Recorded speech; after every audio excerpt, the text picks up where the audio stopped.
मोदी जी एक ऐसा प्रधानमंत्री हैं जो गरीब का दर्द भी जानते हैं और ग्लोबल टेबल पर भारत की बात मजबूती से रखना भी जानते हैं, जो सपनों को संकल्प है और संकल्प को सिद्धि बनाने में जानते हैं। मोदी जी ने सत्ता को सेवा बनाया, राजनीति को राष्ट्रनीति बनाया और भारत को विश्व पर गर्व से के साथ खड़ा होने का मौका दिया। आज भारत बोलता है तो दुनिया सुनती है, भारत आगे बढ़ता है तो दुनिया देखती है। ये आत्मविश्वास हमारे आदरणीय प्रधानमंत्री नरेंद्र मोदी जी ने हम सबको दिया है और आज उसी असम को विकास की नई ऊंचाई से जोड़ने के लिए ये ऐतिहासिक क्षण आज हवाई अड्डे और हवाई यात्रा के साथ जुड़ी है। और इससे मैं कहना चाहूंगा कि ये हवाई यात्रा हमारे जीवन का एक अटूट हिस्सा आज बन चुका है। एयरपोर्ट केवल यात्रा का माध्यम नहीं है, वो एक आर्थिक विकास का इंजन भी बन चुका है। जहां एयरपोर्ट बनता है वहां उद्योग आते हैं, वहां पर्यटन बढ़ता है, व्यापार भी बढ़ता है और युवाओं के लिए रोजगार के अवसर भी पैदा होते हैं। पिछले 11 वर्ष में प्रधानमंत्री मोदी जी के दूरदर्शी नेतृत्व के कारण आज भारत का नागरिक उड्डयन क्षेत्र अभूतपूर्व सफलता की कहानी लिख रही है। 2014 में जहां हमारे देश में 74 हवाई अड्डे थे, आज वो संख्या बढ़कर 165 हो गई है। उड़ान योजना के माध्यम से हवाई यात्रा को आम नागरिक तक पहुंचने का काम हमारे आदरणीय प्रधानमंत्री जी ने किया। आज भारत दुनिया में सबसे तेज गति से बढ़ने वाला विमानन क्षेत्र है और इस क्षेत्र में भारत नए रिकॉर्ड भी बना रहा है और इस विमानन के क्रांति में असम भी बहुत ही आगे अग्रिम क्षण में है। पिछले 11 साल में हमने उड़ान योजना के माध्यम से लीलाबरी, रूपसी और तेजपुर में 3 नए एयरपोर्ट बनाए और नॉर्थ ईस्ट में भी हर राज्य में एक नया एयरपोर्ट बनाने का काम हमारे एनडीए सरकार ने भी किया। और आज हम जिस नए टर्मिनल भवन का उद्घाटन कर रहे हैं वह इस यात्रा का एक महत्वपूर्ण मील का पत्थर भी बन चुका है। यह 1,40,000 मीटर में फैला आधुनिक, विशाल और विश्व स्तरीय टर्मिनल है। वर्तमान टर्मिनल की क्षमता 20 लाख यात्री प्रतिवर्ष है, तो ये वाली टर्मिनल 1,30,00,000 क्षमता से बनी हुई अद्भुत टर्मिनल है। आज गुवाहाटी एयरपोर्ट सालाना 65 लाख से अधिक वार्षिक यात्रियों के साथ देश में 10वें बड़ी बिजिएस्ट एयरपोर्ट में से एक है। इस टर्मिनल का केवल देखिएगा, आप भी कभी इस टर्मिनल को केवल देखने वाली चीज ही नहीं, इसको महसूस भी करने वाली एक अद्भुत एक टर्मिनल बनाया है। बैम्बू ऑर्चिड टर्मिनल असम की जो संस्कृति है और इसकी जो विरासत है उसका एक जीवंत प्रतीक हमारा ये टर्मिनल आज बना है। विकास भी, विरासत भी, जो हमारे प्रधानमंत्री जी हर बार एक दिशा निर्देश करते हैं उसको जीवित कर कर हमने इस टर्मिनल में उसको बनाने का काम भी हमें किया है। यह टर्मिनल नई आशा, नई ऊर्जा और नई आत्मविश्वास लेकर आया है। यह शक्ति केवल गुवाहाटी या असम को ही नहीं बल्कि पूरे उत्तर पूर्वी राज्यों के लिए और भारत के लिए भी यह शक्ति है, क्योंकि गुवाहाटी उत्तर पूर्व का प्रवेश द्वार, एक गेटवे की तरह है। साथियों, हम सब जानते हैं कि भारत में सबसे पहले सूरज उत्तर पूर्व में उगता है, लेकिन दशकों तक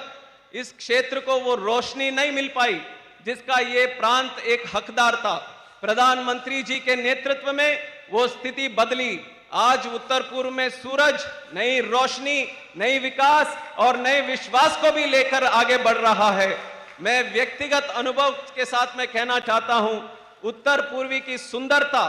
यहाँ की संस्कृति और यहाँ की जो बहुत प्यारे लोग हैं, ये अभिभूत कर देती है। और मैं देशवासियों से, खासकर मैं दक्षिण भारत से आता हूं, वहां के लोगों से भी मैं कहना चाहूंगा, आपने भारत को पूरी तरह नहीं देखा जब तक आपने उत्तर पूर्वी भारत को नहीं देखा। You have not seen India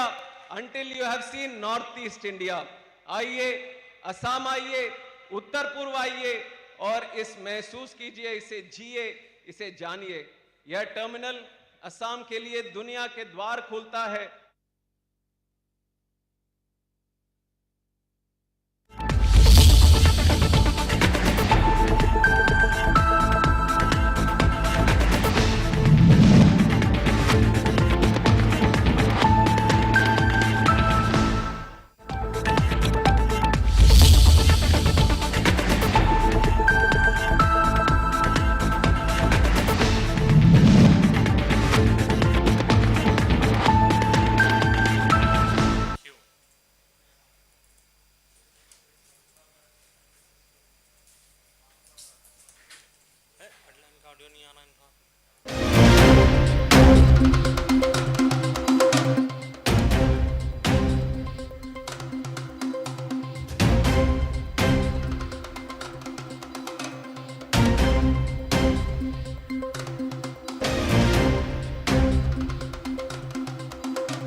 Bhagwant Mann encourages trainee pilots engineers to boost aviation growth.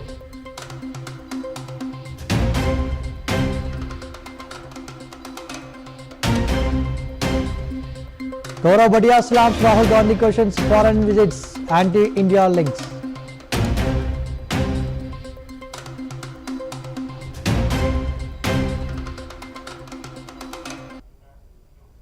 Indian Prime Minister Narendra Modi speaking from Assam. Let's watch the live.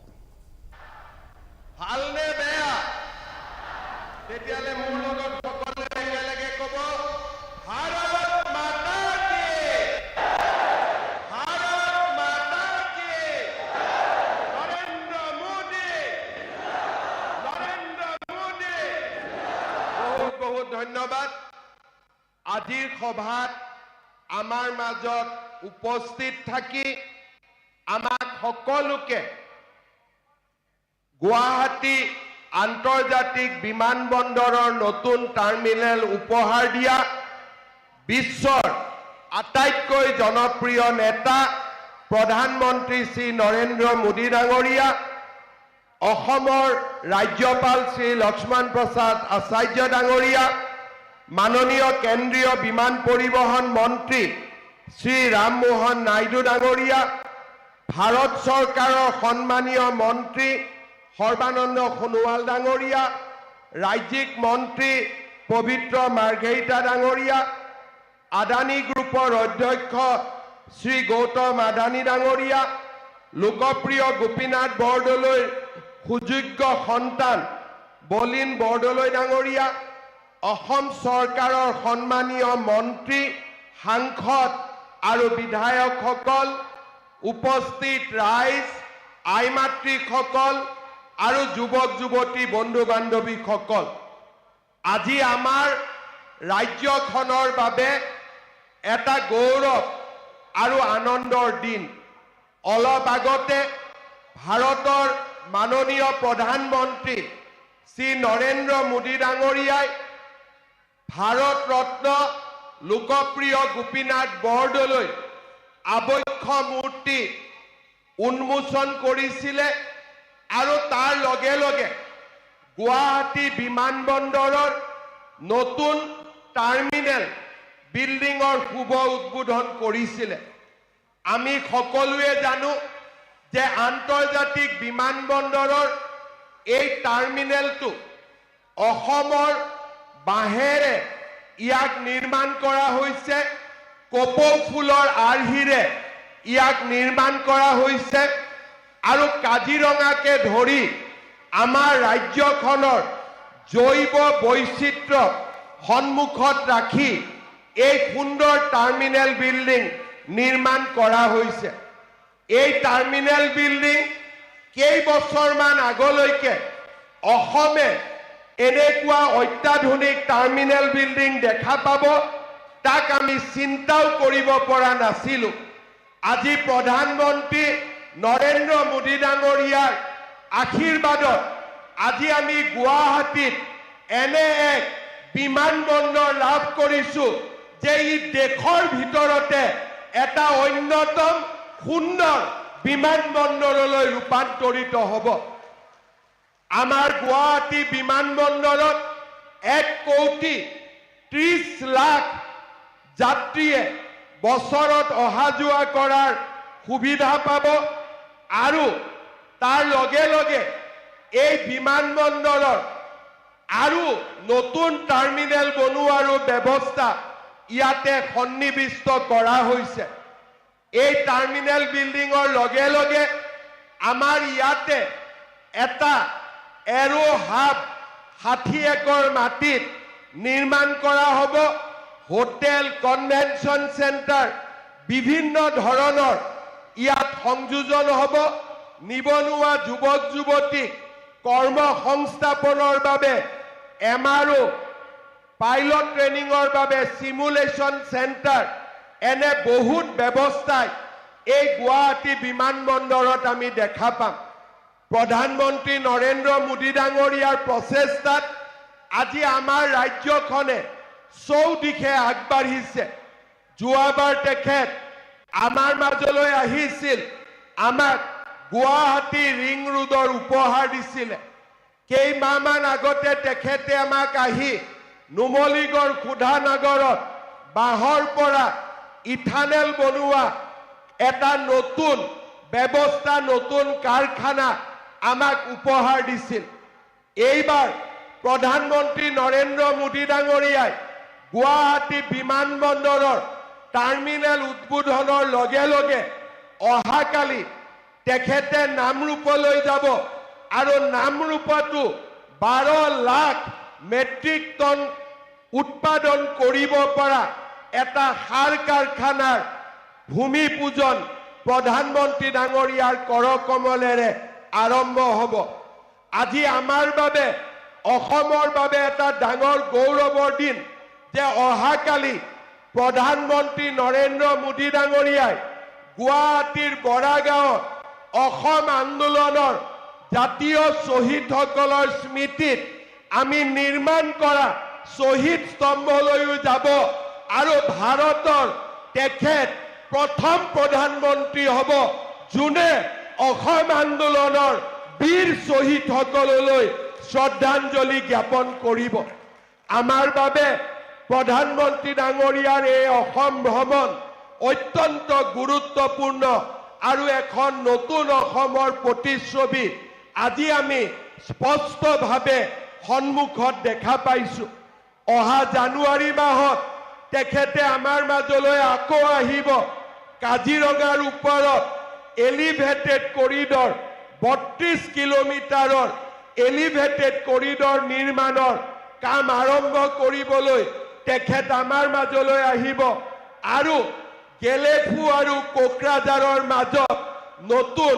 Rail line নিৰ্মাণৰ আঁচনিও তেখেতৰ কৰকমলেৰে